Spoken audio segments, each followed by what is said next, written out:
ចាស់តែនិយាយថាបើបានប្តីល្អម្ដាយក្មេងល្អដោយបានធ្វើបុណ្យ100ជាតិអញ្ចឹងប្តីខ្ញុំគាត់មានបងប្អូនច្រើនទេគាត់មានតែម៉ាក់គាត់ហើយនឹងខ្ញុំហើយតាំងពីរៀបការមកគាត់មកខ្ញុំតែងតែទុកម៉ាក់គាត់ដូចជាម៉ាក់ខ្ញុំអញ្ចឹងគោលបំណងរបស់គាត់ដំបូងគេគាត់ចង់ទិញផ្ទះថ្មីឲ្យម៉ាក់គាត់ពេលនេះពួកយើងអាចធ្វើបានដែរទិញផ្ទះថ្មីមួយឲ្យគាត់នៅពេលអ្នកតាយាយកាលខ្ញុំសម្រាប់ប៉ាប៉ៅបានម៉ាក់ក្មេងខ្ញុំនឹងឯងមើលបងប្អូនហើយម៉ាក់ខ្ញុំក៏មិនសូវមើលខ្ញុំទេតែលេងពេញលឹកណាគាត់ធ្វើម្ហូបឲ្យហូបដែរព្រឹកថ្ងៃល្ងាចមួយថ្ងៃសឹង10ពេលតែលឹកហ្នឹងលឺតែបងចង់ញ៉ាំខកោចាប់ដើមធ្វើកកោឲ្យតាំងពីព្រឹកលីងគ្រឿងលីងម្ទេសក្រៀមដាក់គ្រឿងឆ្នាំងដីហើយថែមអាគ្រឿងកញ្ចប់ហុយនេះមិនតិចទៀតខកោបើគាត់ធ្វើរឿងប្លែកពីខ្ញុំបងប្អូនតែពេលគាត់ដាក់គ្រឿងទាំងអស់ហ្នឹងទៅចូលក្លិនឈ្ងុយល្អមែនតើលីងវាឲ្យឈ្ងុយហើយដាក់សាច់មានកភួនស្រួយមានហ៊ុនកហើយនឹងសាច់របៀបថាយូរទៀតណាគ្រឿងក៏លាយអីច្រើនទេដាក់ទឹកប្រឡាក់សាច់ចូលទៅប្រហែលជាកន្លះវែកសឡទាំងឆាម្ហូបឆាសាច់ក៏ប្រើទឹកប្រឡាក់សាច់ខុសនឹងឯងមានតែប្រចាំផ្ទះគាត់ហ្មងតែប៉ុណ្្នឹងហើយដាក់ងាស់ចោលប្រហែលជា1ម៉ោងអីមកពេញលឹកហ្នឹងគឺមករកទិញពូកហើយសម្ភារៈផ្ទះបាយដាក់ផ្ទះថ្មីឲ្យគាត់អេវរ៉ុននេះគឺជាប្រភេទពូកបត់3កង់ជាប្រភេទពូកសុខភាពវាជួយដល់ឆ្អឹងខ្នងចង្កេះនិងស្មា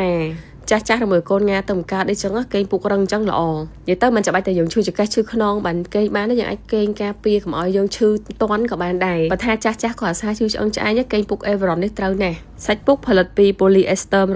100% កូនយើងនោមដាក់អញ្ចឹងក៏ដកទឹកដែរជាពិសេសអាចយកទៅលាងសម្អាតបានទៀតផ្ទះយើងជាអញ្ចឹងងាយស្រួលទុកដាក់ពវេបត់បានដល់3កង់ចង់ដាក់លើអត់ក៏បានលើក្រែនចេះក៏បានពុកអេវរ៉ុននេះមានធានារហូតដល់5ឆ្នាំជាម៉ាកយីហោរបស់ប្រទេសកូរ៉េបងប្អូនអាចរកទិញបាននៅតាមហាងលក់ពុកទូទាំងប្រទេសកម្ពុជាឬមួយក៏តាក់ទងទៅ page Everon Cambodia ផ្ទាល់ក៏បានដែរតែពួកយើងទិញឲ្យម៉ាកហ្នឹងគឺមាន4បន្ទប់នៅមួយជាន់មានវេរ៉ង់ដាអាចដាំផ្កាអង្គុយលេងបានចេះនៅផ្ទះហ្នឹងយើងធ្វើឲ្យមានលំហូរខ្យល់ចេញចូលដេក័រឲ្យស្លាស់នៅពេញមែនតែអត់ stress ទេហើយបើថាបន្ទប់ទឹកមួយណាក៏មានធុងខៀវដែរបន្ទប់ជាន់លើនេះដេក័រទូខែអត់តន់ហើយទេនិយាយទៅនៅគ្នាតិចទៅពេលអញ្ចឹងបន្ទប់ខ្លះទុកចោលតែមិនតាន់បានដេក័រអីបងប្អូនព្រោះអត់មានតែគេនៅសំខាន់តែវ៉ាន់គាត់ធ្វើម៉េចមានតែគ្រប់មានពុកគេងសុខភាពហើយមានម៉ាស៊ីនរត់ហាត់ប្រាណតុបតែងជាន់ក្រោមមានទូដេក័រអីមកស្អាតឲ្យគាត់ហ្មងណាបងប្អូនសាច់100គ្រឿងគាត់នឹង2ជើងហីអត់អាចសម្រុកយកម្ដងទាំងអស់បានទេបងប្អូនយើងត្រូវធ្វើបដាមើលបដាតែវាសមអត់ដាក់ទៅត្រូវអត់ខ្ញុំស្រឡាញ់ជាងគេនៅកន្លែងទូផ្ទះបាយបងប្អូនដាក់ភ្លើងលងឆ្វាយទ្វារខាងក្រៅដាក់កញ្ចក់ទាំងអស់ឲ្យមានខ្យល់ចេញចូលហើយវាមានពន្លឺចូលគ្រប់គ្រាន់ដែរឆ្លាស់ល្អ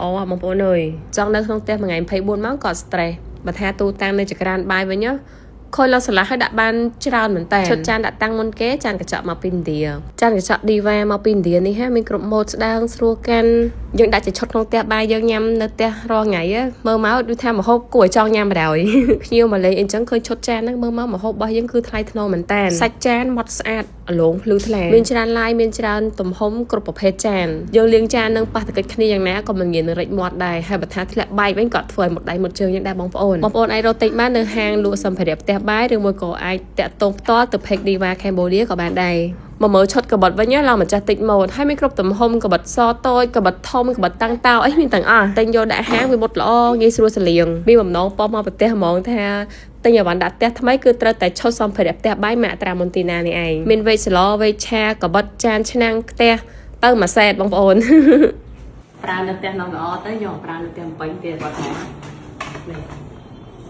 វែករបស់ត្រាមុនទីណាធ្វើមកពីជ័រនីឡុនវាស្វិតមាំធន់នឹងកម្ដៅរហូតដល់180អង្សាអត់ធ្វើឲ្យឆ្កូតខ្ទះឬមួយក៏ឆ្នាំងយើងទេយើងប្រើឆ្នាំងល្អក៏ត្រូវប្រើវែកល្អដែរដើម្បីឲ្យឆ្នាំងរបស់យើងប្រើធន់ជាប់បានយូរឆ្នាំងត្រាមុនទីណានេះខ្ញុំទិញមក3ទំហំមួយគាត់ហ្មងមានឆ្នាំងតូចឆ្នាំងធំឆ្នាំងកណ្ដាលក៏ចង់ស្លតិចស្លច្រើនអីតាមបេះដូងសាច់ឆ្នាំងនោះស្អាតណាស់ខ្ញុំប្រើឆ្នាំងមួយនោះចូល3ឆ្នាំហើយមិនតន់ឆ្កូតតណាទេចូលដាំបាយងាស់ស៊ុបងាស់អីចឹងគឺថាឆាប់ផុយបងប្អូនយើងប្រើជាមួយចក្រានអគ្គិសនីក៏បានចក្រានហ្គាសក៏បា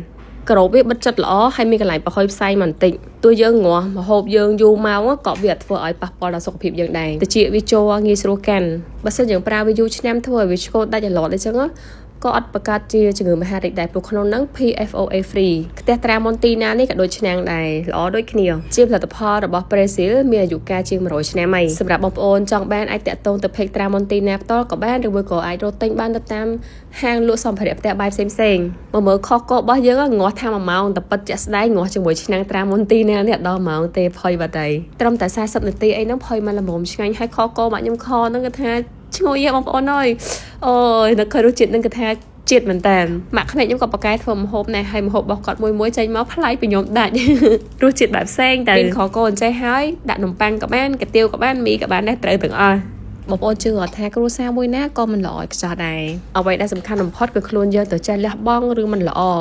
បលែងចោលទៅហើយយើងចងចាំតែរឿងល្អល្អប្រកាន់ខ្ចប់តែរឿងល្អល្អទៅបានហើយនៅផ្ទះជាមួយគ្នាយើងត្រូវចេះចែកម្លែកទុកតារៈចែកម្លែកក្តីសុខយើងធ្វើបែបហ្នឹងបានណាទោះជាតែបើយើងជួបភ្លៀងខ្យល់ធំយ៉ាងណាក៏ដោយក៏យើងអាចឆ្លងផុតទៅជាមួយគ្នារស់នៅជាមួយគ្នាបានយ៉ាងមានសេចក្តីសុខដែរវីដេអូរបស់យើងមកដល់ទីបញ្ចប់ហើយអរគុណចាស់បងប្អូនជួបគ្នាវីដេអូក្រោយទៀតជម្រាបលា